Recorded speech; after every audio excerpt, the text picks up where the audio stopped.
So, hello mga ka-tubers. Magandang hapon. Happy Sunday mga ka-tubers. So, mga ka-tubers, ano kami ngayon, ano ba yun? Tawag? Magpo-pull out kami ng piso wifi ni tatay kasi daw, hindi ko alam. Kasi nga naman, i-pull out. Ayun mga ka-tubers, no, tumawag sa akin yung may-ari ng tindahan na gusto ipa-pull out yung yung piso wifi kasi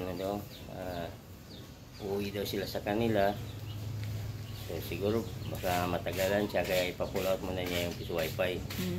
Samahan niyo po kami kung saan kami patungo. So i-open ko pala yung gate kasi dapat i-open kasi hindi.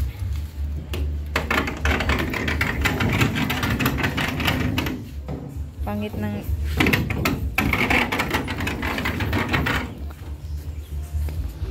lakas ko.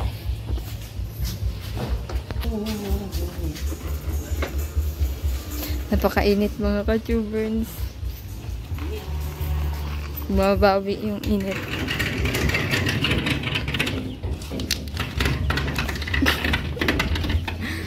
Ang bigas. Napakatigas isira mga ka-tubers.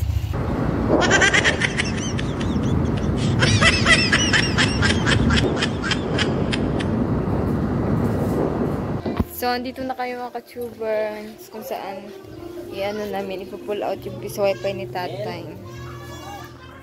Tapos na mga ka-tubers, uuwi na kami. Ayun na yung piso wifi ni tatay. So, ito mga ka-tubers yung piso wifi. Sayang kasi maganda yung income dito mga ka-tubers. Punta daw sila ng Manila. So, Tagaog na sila doon.